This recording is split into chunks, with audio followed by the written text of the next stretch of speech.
Good day, Rider fans. Welcome to the Rider Guys.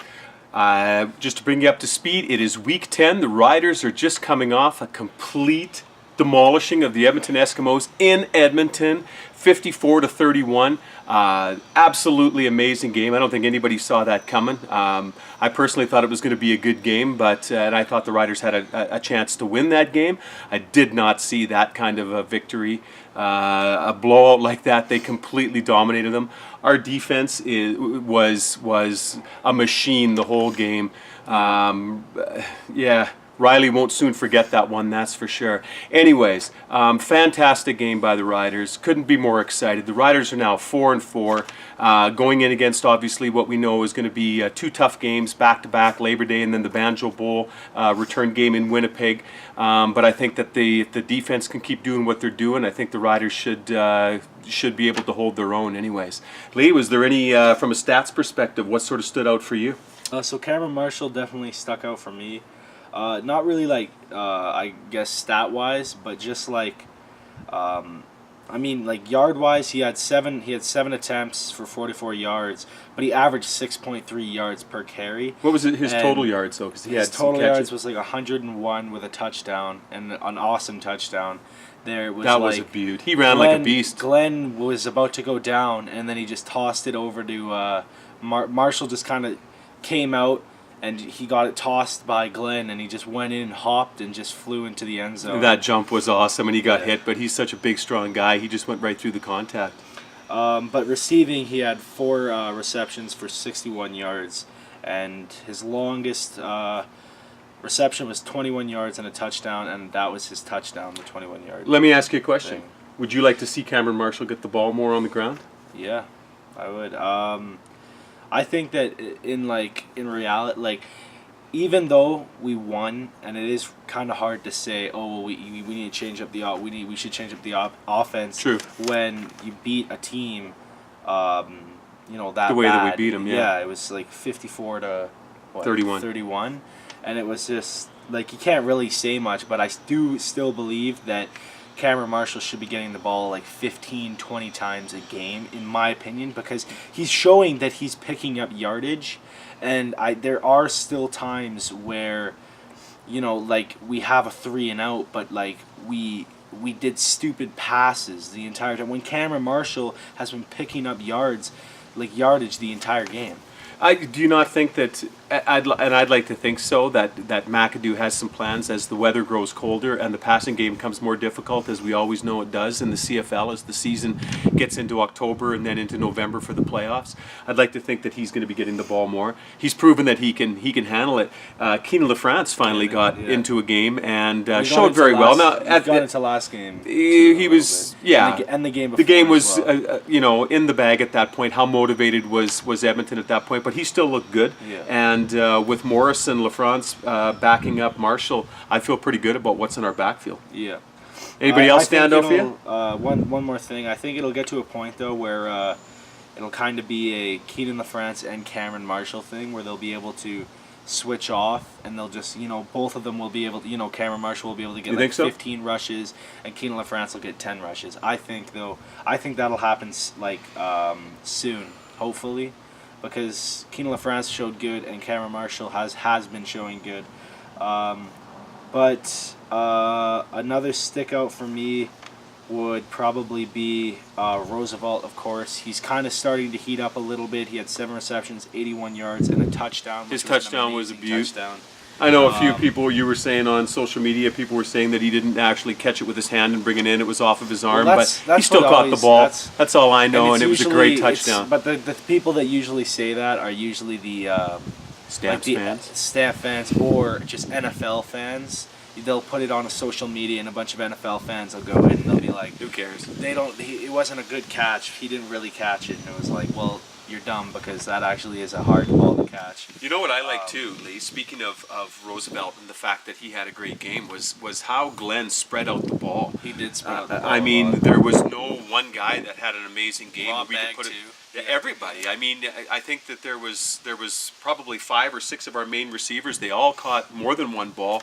The ball was spread around, and that's what I love about our offense right now is we've got multiple weapons, and Glenn's really spreading the ball finally away. Even though Glenn only had 240 yards, I believe, something like that. He didn't have an amazing game. Obviously, our defense and special teams helped with 3 touchdowns, but that was his best game by far on the road, and I think it's going to give him confidence, especially going into Winnipeg in 2 weeks. So from an offensive, was there anybody else, or do you want to talk about the defense a little bit? I mean, one more, I guess, Rob Begg. Rob Begg, he hasn't really been targeted that much this season, but he did get 4 times this game.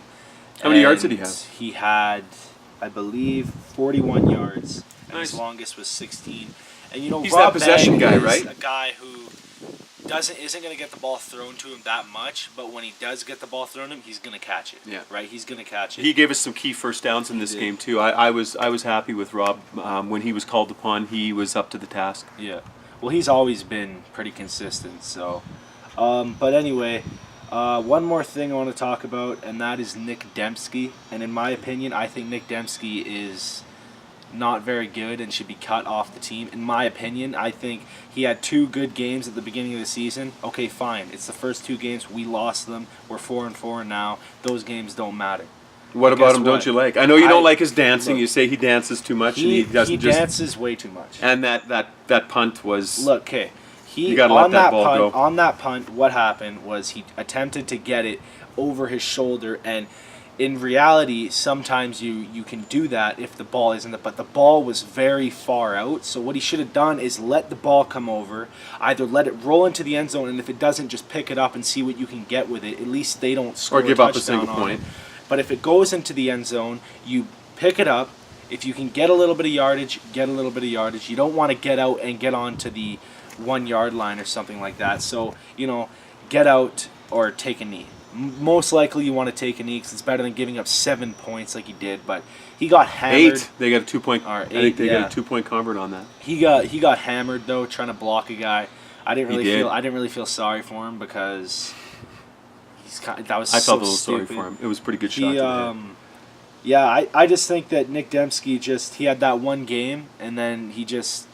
With me, I think he's just. I honestly think he's not. I think honestly he's a bust in my opinion. He's a draft bust. Well, I'm not quite there yet saying that he's a bust. He's I still think that he's got tons of athleticism. in the end I think zone, Nick Dembski's problem is he needs to get out of his own way. I think he's inside of his own head a little bit too much. Whether he's lacking confidence or he's trying to do too much or whatever it is. Hopefully that's not going to be what he's like for the rest of his career. Hopefully he can shed this and get on with it and become a quality Canadian receiver. It took Rob Begg a few years too, to really come into his own. So I'm not giving up on Dembski yet. I know you're not a Dembski fan. I have a little bit of sympathy, a little tiny bit of sympathy for him because I know how it feels when you mess up on a play and everybody reminds you about it and everybody's on you about it. I know how it feels because I've messed up on plays before, but what annoys me is that he doesn't just mess up and then come back and do something good. He's been, for the last couple games here, he's consistently just messed up. If it's dropping a ball, if it's dancing too much when he should just be getting the first down.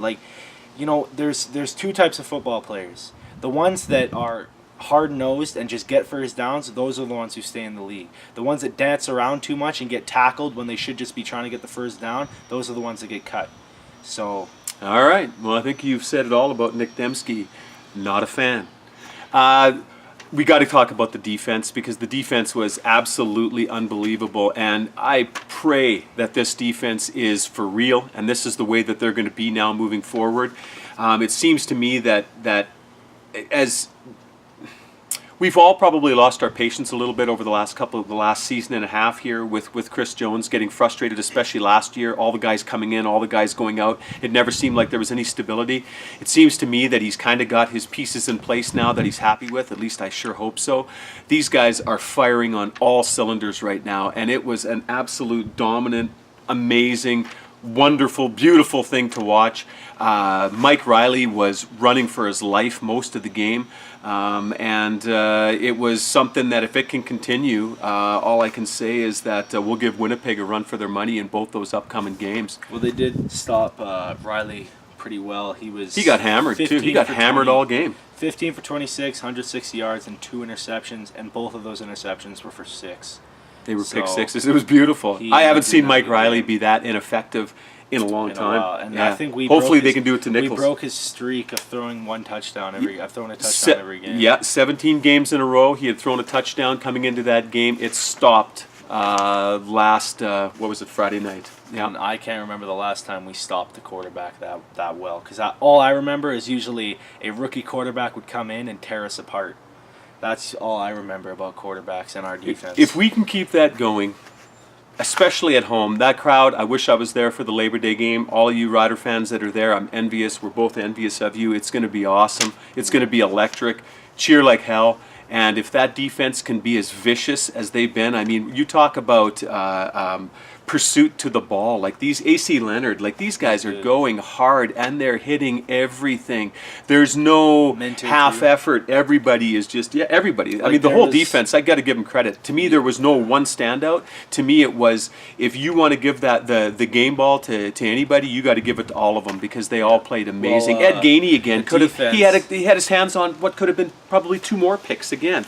But the one he wouldn't have got inbounds anyway. No, so he wouldn't have. But with that being said, he's playing with extreme confidence right now. Johnson's playing with great confidence in the backfield as well. They all I'm actually glad we got him because he's like he's been a good leader really too. Well, he has been a good leader, and even though he's not like he got his first pick on the season was a pick 6, and I kind of felt good for him because he kind of dove for one. I believe right before his pick 6, he dove for one and caused one guy not to get, because he was going to get, I can't remember who was going to get the pick, but he was going to get the pick, and Johnson dove for it and kind of knocked it away.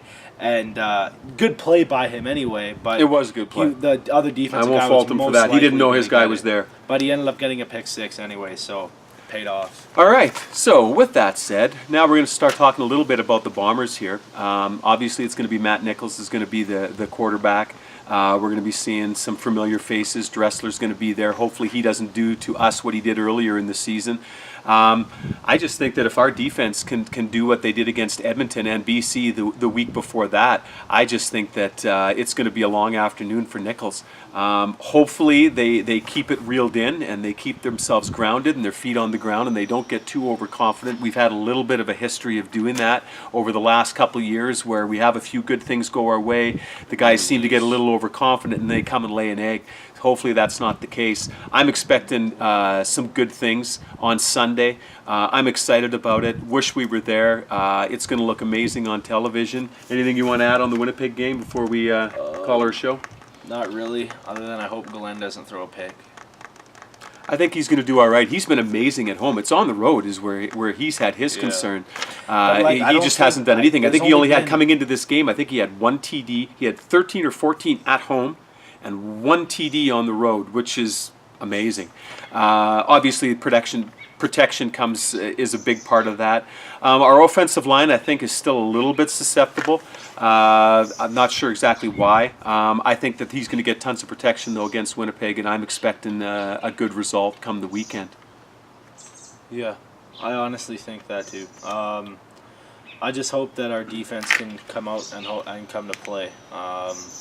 Hope our D-line, like AC Leonard, Willie Jefferson, Minter, I hope they all come. And even if like Nichols gets the ball off, if it's clean, just pick him up and drill him into the ground. And he's that's what they did against Riley. That's the thing, is that's why Riley started to throw bad balls, was because as soon as a defensive guy would come, he would want to rush his pass because he probably didn't want to get smoked again. And props on Riley. Riley stuck in there and he's as tough as they come. He's as tough as they come. He got hammered a couple times, but if we do that to Matt Nichols, Matt Nichols is not like Mike Riley. So if we do that to Matt Nichols a couple times, it'll break him down. He'll be done. I think so too. I just hope that they can keep it going. I hope this wasn't a 2-week anomaly. I don't think it is. But I guess we're going to see. All right, so with that said, we will be talking to you between the Labor Day game and the Banjo Bowl after this weekend's Labor Day game with the Winnipeg Blue Bombers. The Bombers are coming into this. They're 7-2. We're 4-4. Huge game. This is a big game. If we could take both these off Winnipeg and be 6-4 after this, anything's possible. Anyways, we will see you on the flip side of the Labor Day Classic at New Mosaic. And until then, go Riders.